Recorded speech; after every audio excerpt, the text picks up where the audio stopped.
우리가 살펴본 것처럼 사도행전 7장에 스데반 집사가 순교하는 현장에 사울이 처음으로 이렇게 등장하게 됩니다. 그러면서 오늘 본문에서는 사울이 본격적으로 이제 등장을 하는 거죠. 근데 1절 말씀에는 사울을 어떻게 표현하고 있습니까? 본격적으로 사울이 등장하게 되는데 그런 사울을 성경은 이렇게 표현합니다. 우리가 같이 읽어볼까요? 1절 읽습니다. 시작. 사울이 주의 제자들에 대하여 여전히 유혹과 살기가 등등하여 대제사장에게 가서 주의 제자들에 대해서 위협과 살기가 등등했다라고 표현합니다. 이게 이제 오늘 본문에 본격적으로 등장한 사울의 모습이에요. 여기서 등등하다라는 것은 호흡을 하다라는 뜻입니다. 우리 헬라어 원어의 뜻은 호흡하다. 그러니까 살기, 위협과 살기가 호흡하는 것 같은. 그러니까 대단한 어떤 그런 사울의 그런 모습을 볼 수가 있는 거죠. 그만큼 사울이라는 자가 굉장히 무섭고 잔인한 자입니다. 그런데 그런 사울이 지금 교회를 핍박하고 지금 제자들을 예수 믿는 자들을 핍박하고 있는 바로 그런 부분들을 지금 표현하고 있는 거죠. 지금 사울은 살기가 등등해가지고 그 살기가 호흡하는 것처럼 대단한 그런 자가 지금 교회를 핍박하기 위해서 지금 다메섹을 향하고 있는 다메섹에 가고 있는 그런 부분이죠. 근데 다메섹이라는 곳은요 굉장히 먼 거리예요. 지금 오늘날로 보면은 우리가 교통이 발달됐기 때문에 좀 멀어도 큰 문제가 되지 않지만 바로 이 당시는 굉장히 멀다라는 것은 쉽게 갈 수 없는 거리입니다. 그럼 예루살렘에서 다메섹까지 가기 위해서는 약 240km 정도 돼요. 그것도 직선 거리입니다. 그러면 그 당시 꼬불꼬불한 일반적인 도로로 간다면 더 멀다라는 걸 우리가 알 수가 있는 거죠. 근데 왜 사울이 그 멀 240km 정도 떨어져 있는 그런 다메섹까지 갔을까? 그리고 예루살렘 주변에도 보면은 믿는 사람들이 많았을 겁니다. 예수를 믿는 사람들이 많았을 텐데 왜 굳이 240km 정도 떨어진 그 먼 다메섹까지 가고 있었을까? 그만큼 다메섹이라는 지역이 그리스도인이 많이 살았습니다. 회당도 그만큼 많았습니다. 그렇기 때문에 지금 사울은 살기가 지금 충만해 있잖아요. 그러니까 믿는 자들에게 단지 미워하는 정도가 아니라 거기에 대한 인생을 완전히 걸어버린 거예요. 그렇기 때문에 아무리 멀어도 그곳이 그리스도인이 많이 살고 있기 때문에 지금 사울은 다메섹을 향해서 그들을 잡아오기 위해서 가고 있는 바로 그런 부분들입니다.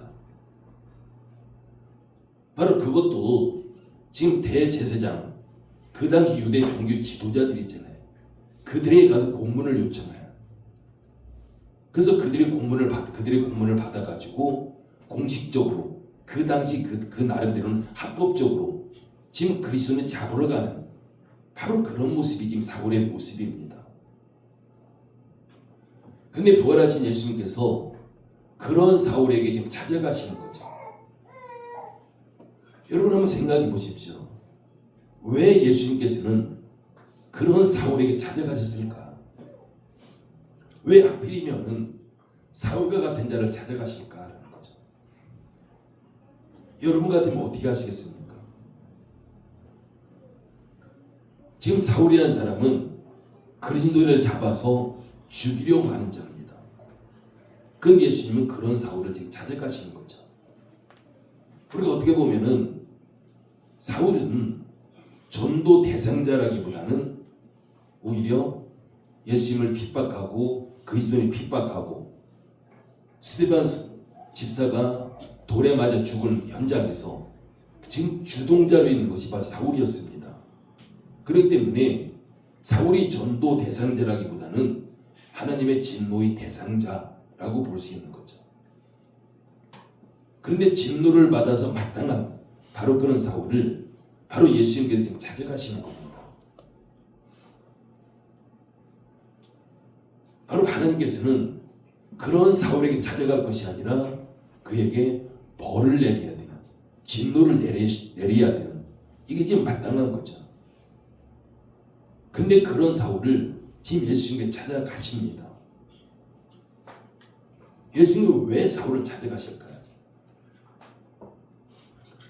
우린 예수님께 사울을 찾아가신 이유를 두 가지 우리가 생각해 볼 수 있습니다.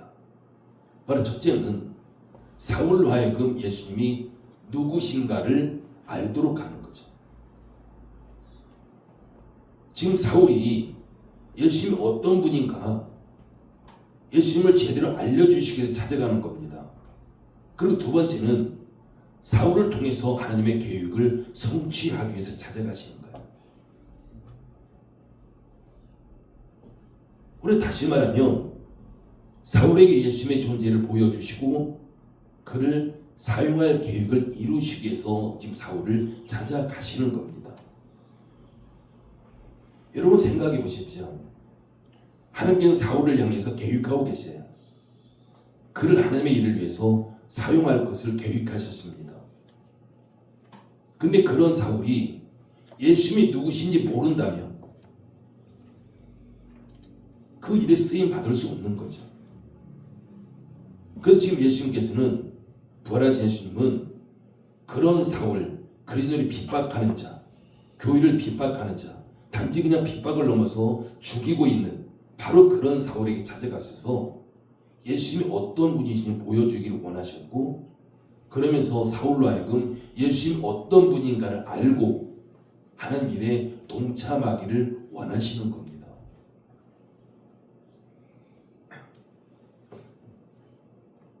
지금 사울이 다메섹을 왜 가고 있습니까? 그리스도를 잡아오기 위해서, 심지어는 죽이기 위해서 가는 거예요. 그런 사울이 부활하신 예수님을 만났다면, 부활하신 예수님이 어떤 분인지 알았다면 결국 그 일을 하지 않았을 겁니다. 그런데 사울은 예수님에 대해서 몰랐기 때문에 바로 그는 자기가 하고 있는 그 일이 하나님을 위한 일이라고 생각하고 있었고, 그 자신은 대단한 자였고 자신이 대단한 믿음을 가진 자였고 지금 이렇게 생각하고 있는 거죠.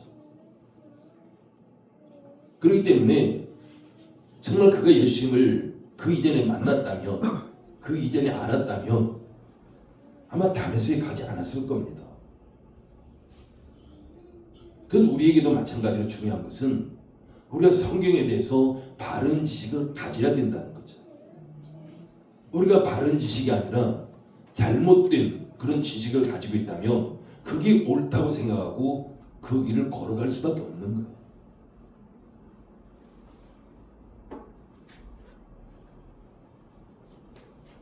(3절과 4절) 한번 읽어볼까요? 3절과 4절 읽습니다. 시작. 사울이 길을 가다가 다메섹에 가까이 이르더니 우연히 하늘로부터 빛이 그를 둘러 비추는지라 땅에 엎드러져 들으매 소리가 있어 이르되 사울아 사울아 내가 어찌하여 나를 박해하느냐 하시거늘. 지금 부활하신 예수님께서는 다메섹을 가고 있는 사울에 찾아가셔서 사울아 사울아 부르세요.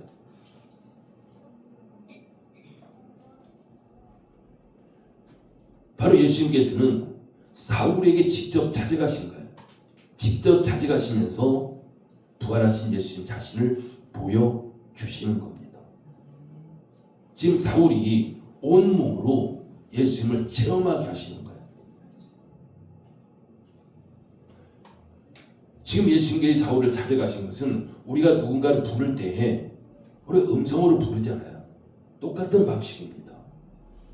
뭔가 그냥 마음 가운데, 환상 가운데, 이게 아니라 예수님께서는 사울이 알아들을 수 있는 분명한 목소리로, 음성으로 지금 사울을 부르고 계시는 거죠. 바로 우리 예수님께서 사울이 어떤 자인지 모르고 찾아가신 게 아닙니다. 사울이 어떤 자인지 분명히 아세요. 지금까지 어떻게 살았는지, 어떤 일을 하고 있는지 분명히 알고 지금 사울을 찾아가신 거죠. 우리 5절 말씀 읽어볼까요? 5절 읽습니다. 시작.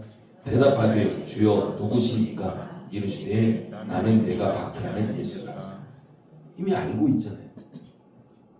나는 네가 박해하는 예수다. 지금 사울이 그동안 어떤 일을 했는지 바로 예수님은 알고 지금 찾아가신 거죠.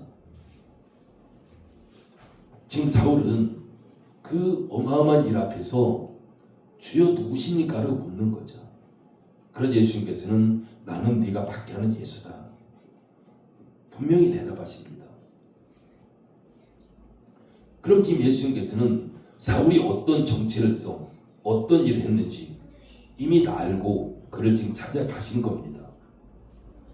바로 사울이 교회를 박해했고 성도들을 박해했고 심지어는 잡아 죽이기까지 했고 이걸 너무나 잘 알고 있는 거죠. 지금 하나님께서는 지금 사울에게 찾아가신 것이 지금 아주 매우 특별한 방법으로 찾아가시는 거예요. 일반적인 방법이 아니라 지금 사울에게는 매우 특별한 방법입니다. 그러면서 사울에게 예수님을 알리시는 거예요. 부활하신 예수님을 만나게 하시고 그가 누군지 알게 하시고 그리고 직접적으로 음성으로 듣게 하셨고 또한 사울의 눈을 가리기도 하셨고 또한 주변의 소리까지도 전부 다 차단시키셨고 매우 특별한 방법입니다.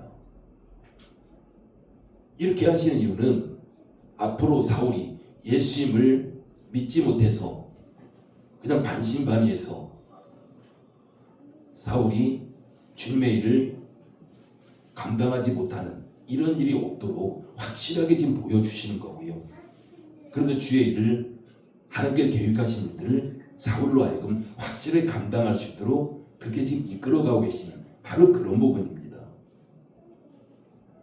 그러면서 지금 사울로 하여금 그 안에 부활하신 예수님을 담도록 하시는 거예요.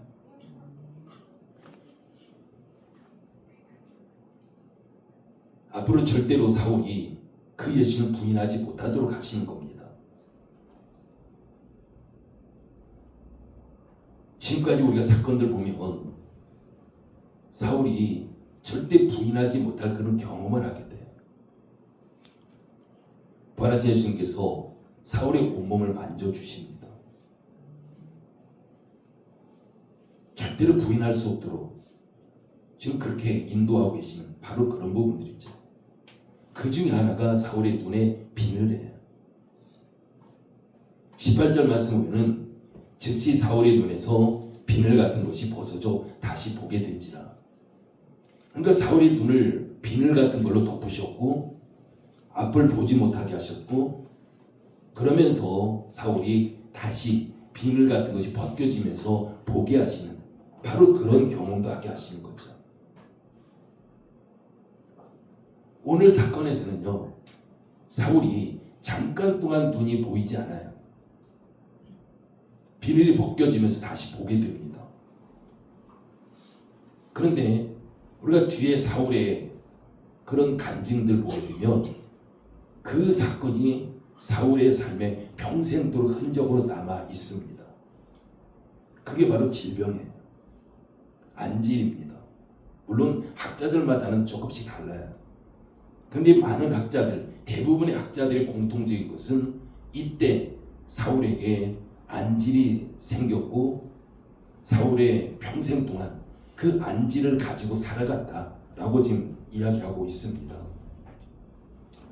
그래서 고린도서 12장에 보면 그 사울이 자기 눈에 그 안질 이것을 하나님 앞에 고쳐달라고 3번 동안 3번이나 기도했다라고 그가 고백하고 있습니다. 그런데 하나님의 응답은 이것이었습니다. 내 은혜가 내게 족하도다. 이는 내 능력이 약한 데서 온전해짐이라 하신지라. 3번씩이나 자기 질병을 고쳐달라고 하나님 앞에 기도했습니다. 근데 하나님은 노라고 하신 거예요. 그게 너에게 족하다라는 거죠. 그게 너에게 은혜다라고 이야기합니다. 지금 사울이 평생 동안 질병을 가지고 살아간 것이 그게 너에게 은혜다라고 표현하는 거죠. 여러분 그게 왜 은혜이겠습니까? 사울이 교만하지 않도록 그 질병을 통해서 예수님을 기억할 수 있도록 바로 하나님의 은혜를 기억할 수 있도록 그걸 남겨두신 겁니다. 지금 사울도 그걸 알고 있어요. 그 당시 이제 바울로 바뀌게 되죠. 이름이. 고린도서 12장 7절 보면 여러 계시를 받은 것이 지극히 크므로 너무 자만하지 않게 하시려고 내 육체에 가시 곧 사단의 사자를 주셨으니 이는 나를 쳐서 너무 자만하지 않게 하려 하시리라. 하나님 앞에 받은 것이 너무 크다는 거예요. 너무 많다는 겁니다. 그래서 하나님 앞에 받은 것 때문에 그 사울이 자만하지 않도록 교만하지 않도록 하나님께서 나에게 그 질병을 주셨다라고 해석해요. 여러분 우리 어떻습니까? 하나님 앞에 우리가 큰 은혜를 받게 되면 정말 은혜를 은혜로 기억하면서 더 감사로 나가야 되는데 우리가 시간이 지나면서 그게 교만으로 바뀌게 되는 걸 보게 돼요. 지금 사울도 충분히 그럴 가능성이 있기 때문에 하나님께서는 네 은혜가 내게 족하다라고 표현하는 거죠. 그러자 사울은 더 이상 기도하지 않았고요. 오히려 하나님 은혜를 기억하는 그 겸손하게 되는 그런 질병을 가지고 평생 동안 주의 일을 감당했던 바로 그런 사울이었습니다. 여러분 우리 가운데도 확신이 부족한 사람들이 있습니다. 예수님을 부인하는 사람도 있고요. 그렇다면 이 모든 사람들은 지금 사울처럼 우리에게도 증거가 필요한 사람들입니다. 여러분 우리가 신앙생활하면서 예수님에 대한 증거가 확실하면 어떻게 될까요? 우리도 당연히 예수님을 부인하지 않고요. 그 믿음이 약해지지 않을 수 있습니다. 우리가 그런 사람 있잖아요. 나는 도저히 못 믿겠다.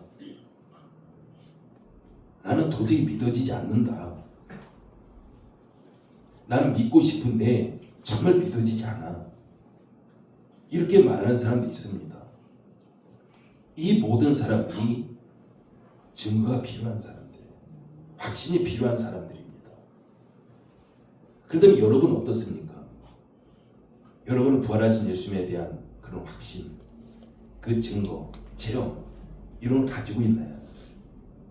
여러분 한번 생각해 보십시오. 우리가 지난 신앙생활 가운데서 정말 내가 예수님을 언제 만났을까? 그 만난 사건이 뭘까? 내가 예수님을 언제 경험하고 체험하고 우리 이런 일이 언제일까?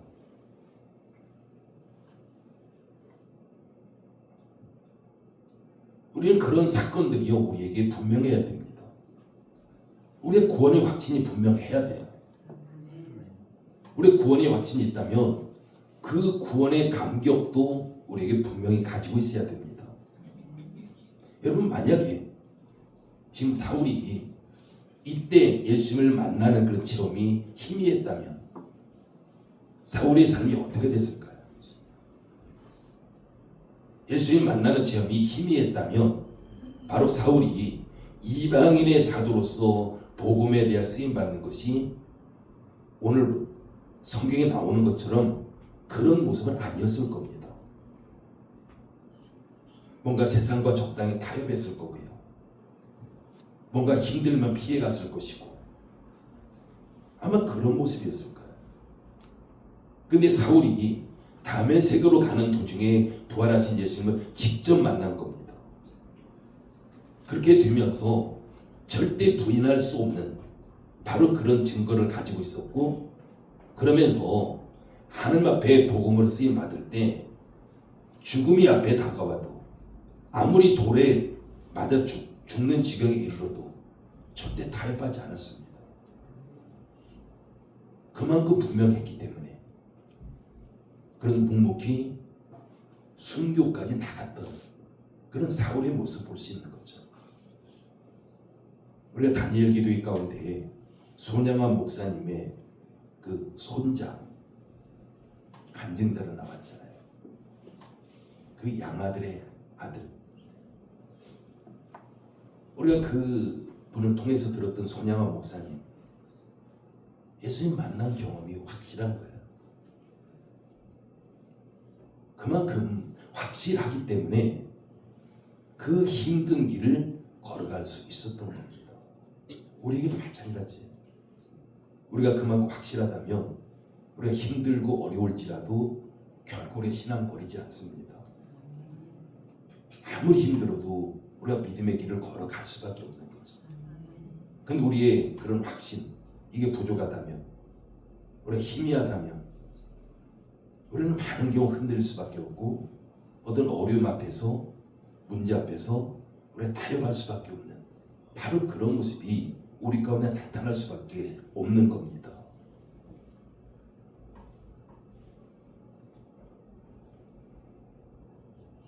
그래서 사울이라는 사람에게 부활한 예수님이 찾아가셔서 분명하게 예수님을 보여주신 거예요.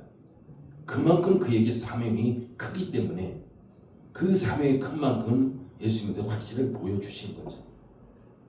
그래서 지금 사울이라는 사람이 후에 예수님의 사도 가운데 들어갑니다.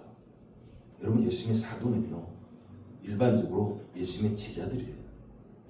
예수님과 동시대에 함께 살았던 자, 예수님과 함께 동시대에 함께 일을 감당했던 자. 근데 사울은 예수님과 함께 그 일을 감당했던 자가 아닙니다. 그럼에도 불구하고 바울을요, 사도라고 해요. 칭합니다.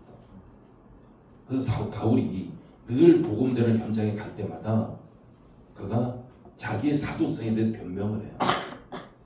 다른 사람들이 그렇잖아요. 네가 무슨 사도야, 너는 사도 아니야 라는 거예요. 예수님이 12제자 빼고 너는 사도에 들어갈 수 없어. 근데 바울은 늘 그걸 변명을 해요. 내가 예수님 만났다는 거예요. 분명히 만났다.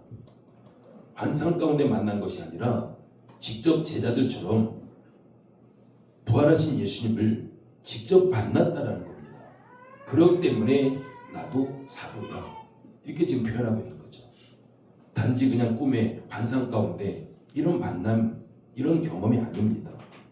부활하신 예수님을 직접 만나게 되는 바로 그런 경험을 하게 된 거죠. 그렇기 때문에 절대로 부인할 수 없는 그런 경험을 가지고 있기 때문에 어떤 상황 속에서도 예수님 부인하지 않는, 즉 믿음으로 걸어가는 바로 그런 일들이 바로 사울의 그 삶 가운데 나타날 수밖에 없었던 겁니다. 여러분, 우리 예수님 부활하셨습니다. 지금 살아 계십니다. 그래서 그 부활하신 예수님께서 우리 한 사람 한 사람 만나 주십니다. 이미 만나 주셨습니다. 언제 만나 주셨습니까? 우리 반문할 수 있어요. 내가 예수님 언제 만났지? 예수님이 나를 언제 만나 주셨지?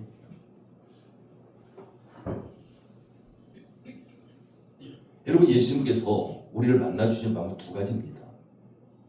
하나는요, 사울처럼 직접 찾아오시는 거예요. 또 하나는 예수님의 살아계심을 간접적으로 우리를 보여주시는 겁니다. 그런데 우리는 많은 경우가 사울 같은 특별한 방법만 원해요. 우리는 특별한 사람이 아니에요. 그만큼 우리가 사울처럼 정말 그런 이방인의 사도로, 이방인의 복음 전환자로 정말 놀랍게 쓰임 받을 수 있는 바로 그런 하나님의 계획이 있다면 아마 우리도 그렇게 만나 주실 수도 있습니다. 왜? 그렇게 그런 만남의 경험이 있어야만이 그 핍박 가운데 그 엄청난 사건 앞에서 절대 예수님 부인하지 않냐고 그 일을 감당할 수 있기 때문이에요.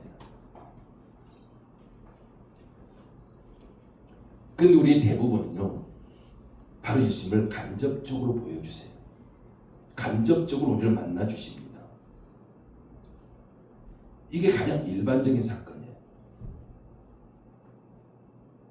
다른 사람을 통해서 하나님의 살아계심을 우리에게 보여주시는 겁니다.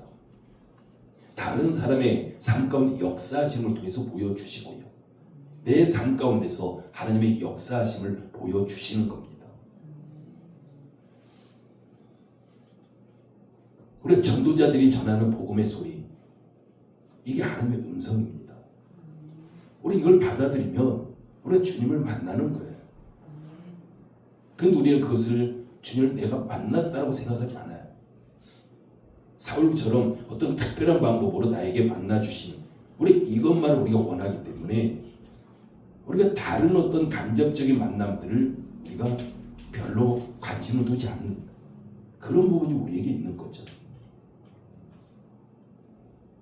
그리고 내가 복음의 소리를 듣고 받아들이고 이때에 성령께서 내 안에 확신을 주시는 거예요. 내가 마음을 꼭 닫고 있는데 성령님께서 나에게 어떤 확신을 강제적으로 심어주고, 이것이 아니라 내가 마음을 열고 복음을 받아들이고 이때 성령님의 역사가 내 안에서 확신을 주시는 이런 일들이 일어나는 겁니다. 우리가 이 순서 바꾸시면 안 돼요. 여러분, 확신이라는 게 뭘까요? 믿어지게 하는 거예요. 믿어지게. 내가 믿고 싶어서 믿는 것이 아니라 성령께서 내 안에서 나로 하여금 믿어지도록 하는 것, 이게 바로 확신입니다. 그럼 우리가 이때 어떻게 해야 될까요? 우리 마음 오픈하셔야 돼요. 우리 닫으시면 안 됩니다. 우리가 말씀이 선포될 때 우리가 예, 아멘, 우리 마음 열고 먼저 받아들이셔야 돼요. 내가 그 믿어지면 아멘, 이게 아니고요. 믿어지지 않을지라도, 확신이 없을지라도 하나님 말씀이라면 먼저 내 마음을 열고 내가 예, 아멘 하셔야 됩니다. 여러분, 우리가 세상적인 지식을 가지고 하나님 말씀 믿을 수 있을까요? 불가능합니다. 우리가 믿어지지 않더라도 내 마음을 열으셔야 돼요. 말씀 앞에서는. 그러면서 내가 아멘으로 받으셔야 돼요. 아멘으로 잡아야 되는 겁니다. 바로 이런 과정 속에서 성령께 나에게 확신을 주시는 거예요. 믿어지도록 해주시는 겁니다. 나 자신 오픈하지 않고 바위처럼 단단히 잠그고 있다면 성령님도 하실 수 있는 한계가 있습니다. 근데 우리는 내가 그러할지라도 성령님 내 마음 강제적으로 강권적으로 열어주셔서 나에게 확신을 주십시오, 이걸 원하잖아요. 근데 하나님께 우리를 만드실 때 로봇으로 만든 것이 아니라 자유의지를 주셨습니다. 자유의지를 통해서 우리가 하나님과 교제할 수 있도록. 근데 우리의 많은 부분들이 하나님 나 로봇처럼 만들어 주십시오, 이런 기도가 너무 많아요. 내 자유의지는 어떻게 하고요? 만약에 성령님께서 여러분의 자유의지를 딱 잡아가지고 우리 마음대로 하지 못하도록 성령님은 마음대로 그냥 끌고 다니고 마음대로 이렇게 조정한다면 그거 좋아할 사람 아무도 없을 거예요. 그럼 중요한 것은 하나님 말씀에 선포되는 곳에 우리가 안 믿어질지라도 내가 아멘으로 받으셔야 돼요. 그때 성령님이 역사하십니다. 근데 우리가 순서를 바꿔가지고 내가 믿어질 때만 아멘 하겠습니다 하면 절대 아멘 할 수 있는 게 하나도 나오지 않습니다. 우리가 세상 지식으로 성경 말씀 이해하면 얼마나 이해하겠습니까? 예수님이 십자가에 돌아가셨고 그것이 내 죄를 사해 주신 것이고, 예수님이 무덤에 묻히셨다가 다시 부활하셨고, 예수님이 하나님 앞에 승천하셨고, 이런 사건들이 우리가 세상적인 지식을 가지고 이해할 수 있나요? 없습니다. 근데 우리는 뭔가 내가 세상적인 지식을 가지고 이해할 때 아멘 하겠다고 한다면 아멘 할 수 있는 것이 아무것도 없습니다. 그러면 성령님이 역사할 수 있는 확신을 주시고 믿어지게 하시고 이렇게 할 수 있는 것도 아무것도 없어요. 그래도 우리가 중요한 것은 믿어지지 않을지라도 말씀이 선포되면 그 말씀을 내가 마음을 열고 아멘으로 받아들여야 되고, 아멘으로 받아들일 때 성령님은 나에게 믿어지도록 하고 확신을 주시고, 그런 가운데서 우리가 예수님을 경험하니 우리 가운데 나타나는 겁니다. 성경의 그 어떤 것도 세상 지식으로 우리가 이해하려고 하면, 믿으려고 하면 그건 불가능합니다. 여러분이 지금 예수님을 나의 구주로 받아들인 거 세상 지식으로 받아들였을까요? 물론 우리는 그렇게 생각할 수 있지만 절대로 세상 지식으로는 그게 믿어질 수가 없는 사건입니다. 내가 알지 못하지만 성령께서 나에게 역사하셔가지고 나로 하여금 믿어지도록 하시는 바로 이런 거죠.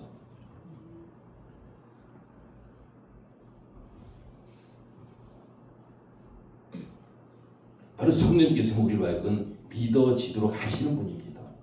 믿게 하시는 분이에요. 우리가 부정적인 생각으로 가득 채워가지고 성령 앞에 우리 마음을 열지 않는데 이건 불가능한 겁니다. 우리가 마음을 열고 아멘 할 때에 그때 그 아멘을 통해 성령이 우리 안에서 역사하시는 것이고, 성령이 역사하실 때 우리가 믿을 수 있는 것이고 확신이 생기는 바로 그런 부분입니다. 우리가 신앙생활하면서 그냥 고개만 끄덕끄덕 하는 사람이 있어요. 저도 그런 부류 중에 한 사람이고, 그리고 어떤 사람은 적극적으로 아멘 하면서 받아들여요. 마음 열고. 그 결과는 놀랍게 달라집니다. 어떻게 신앙생활하냐에 따라서 달라져요. 우리는 내가 자의적으로 믿는 게 하나도 없습니다.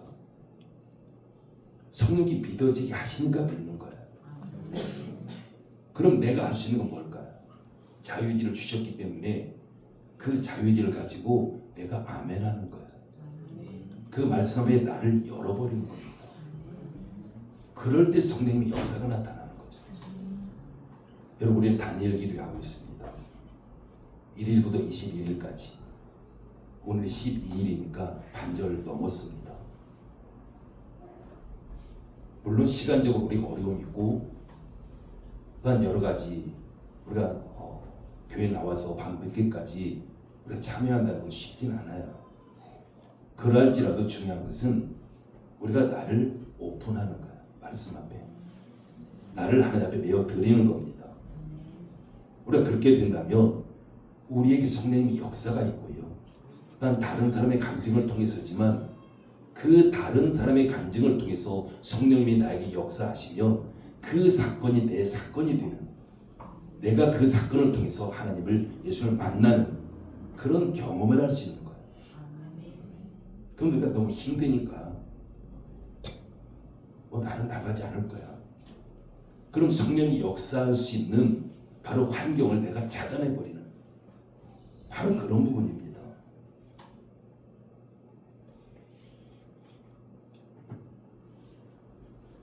좀 우리가 마음을 닫고 부활하신 주님이 믿어지지 않아, 성경 이거 믿어지지 않아, 그럼 계속 그렇게 갈 수밖에 없어요. 우리가 가장 우리 성경을 대하는 전제 조건이 하나 있습니다. 하나님은 항상 선하신 분이야. 항상 하나님은 오르신 분이야. 항상 하나님은 진리야. 그런 말씀도 똑같은 거야. 우리가 그 전제라면 말씀이 항상 진리야, 말씀이 항상 오라, 이런 전제를 가지고 있다면 말씀이 선포되는 그 자리에서 그 선포되는 말씀도 항상 진리고 항상 옳고, 그럼 그 앞에 내가 안 믿어줘도 내 마음 오픈하고 아멘하고 이때 성령님이 내 안에서 역사하시고, 그럼 그 사건이, 그 말씀이 내 안에서 놀라운 성령님의 그런 역사, 그걸 통해서 예수님을 경험하고 만나고 체험하고 이런 것들이 우리 안에서 이루어지는 거예요. 우리가 구원을 위해서 예수님을 만나는 것은 단 한 번이에요. 한 번이면 돼요, 구원을 위해서는. 근데 구원받은 사람이 예수님을 만나고 경험하는 것은 지속적으로 계속 만나야 됩니다. 그래야만 우리의 신앙 성장이 되는 거예요. 내가 한 번 만났기 때문에 됐어가 아니라 매 순간순간 우리가 예수님을, 부활하신 주님을 경험할 수 있는 거죠. 그래야만 우리 신앙이 성장합니다. 그래서 우리는 예수님을 만나고 또 만나고 또 만나고 이게 바로 우리의 삶 가운데 일어나야 되는 겁니다. 우리가 그렇게 되면 우리가 더 확신을 가지고 우리가 신앙이 성장하고 성숙되는 여기까지 나갈 수 있는 거죠. 우리 예배라는 것은요, 하나님이 우리를 만나주시는 거예요. 예배를 통해서 우리가 하나님과 교제하는 겁니다. 그렇기 때문에 바로 예수님과의 만남이 예배고, 그 예배를 통해서 우리 신앙이 더 깊어지고 성숙해가는 바로 그런 부분들인 겁니다. 여러분, 다니엘 기도에 얼마 남지 않았습니다. 어찌 보면 이 다니엘 기도가 다른 사람의 간증을 우리가 듣는 그런 부분이 대부분이지만, 우리가 그것을 예수님께서 그의 삶 가운데서 성령께서 행하신 일들을 우리가 듣는 거예요. 그러면서 우리가 그 들을 때 우리의 마음을 열고 우리가 아멘으로 받아들이게 된다면 그 사람의 경험이 내 경험이 될 수 있고요, 실제적으로 나의 삶에서 그 똑같은 그런 경험으로 우리가 나타나는, 우리 안에서 나타나는 이런 일들을 할 수 있는 거예요. 그러면 우리가 예수님을 만나게 된다면, 우리가 경험하게 된다면 우리가 보다 더 확신 가운데 거할 수 있고, 우리가 더 확신 가운데 거하게 된다면 우리 신앙생활이 더 힘이 있을 수밖에 없습니다. 우리가 그런 가운데 하나님 앞에 쓰임 받을 수 있는 거예요. 우리가 어떤 경험도 없는데 하나님이 우리를 사용하신다면 어떻게 될까요? 우리가 그 일을 끝까지 감당 못합니다. 내 힘으로, 내 의지로 어느 정도 할 수가 있어요. 근데 사울의 삶을 보십시오. 그 뒤에 바울이라는 이름으로 나오지만 그 복음을 전하면서 전부 주변을 다닙니다. 근데 어떤 곳에서는 핍박이 얼마나 심했냐면요, 돌을 던져가지고 바울을 죽여요. 그래서 그 사람들이 바울 죽었네 라고 해요. 그래서 동네 밖으로 내던져요. 근데 바울이 시간이 지나면서 깨어납니다. 그 깨어났을 때 온몸의 머리부터 온몸 전체가 돌에 맞았으니 얼마나 아프겠습니까? 통증이 극심할 거예요. 근데 다시 깨어났자마자 다시 동네로 들어가서 복음을 전하기 시작합니다. 여러분, 바울이 예수님을 만난 경험이 희미했다면 이거 할 수 없는 겁니다. 포기할 수밖에 없고요, 도망칠 수밖에 없고, 그만큼 경험이 확실하기 때문에 죽어도 간다라는 거예요. 정말 우리가 하나님 앞에 쓰임 받는 거 있어서 정말 내가 자꾸 흔들린다면, 뭔가 수시로 내가 포기한다면 우리를 다시 한번 점검해 보셔야 되고요, 정말 내가 수시로 계속해서 예수님을 만나는 경험을 해야 됩니다. 그러기 위해서는 가장 먼저 나를 오픈해야 되고, 내가 안 믿어줘도 하나님 말씀이라면 내가 아멘으로 받아들이고, 우리가 적극적으로 긍정적으로 나갈 때 성령님께서는 우리 안에서 우리 아멘을 통해서 역사하시면서 반드시 더 확실하게 예수님을 만나는 그런 경험이 있게 될 줄 믿습니다. 기도합니다. 아버지 하나님, 은혜를 감사를 드립니다. 우리 사울의 그 삶을 통해서, 사울이 예수님을 만남을 통해서 어떻게 변화되는지 살펴봤습니다. 그만큼 확실한 그런 경험이 있기 때문에 어떤 상황에서도 흔들리지 않았던 것처럼 우리의 모든 성도 한 사람 한 사람 주님 계속해서 우리에게 찾아오시고 우리를 만나주시고, 우리가 그 만남이 더 확실한 경험으로, 감정으로 가질 수 있도록 우리를 도우시고 내주셔서 어떤 상황에서도 하나님의 일꾼으로서 쓰임받게 부족하도록 우리를 인도해 주시옵소서. 예수님의 이름으로 기도드립니다. 네, 준비한 예물을 올려드리면서 준비한 영상 봅니다.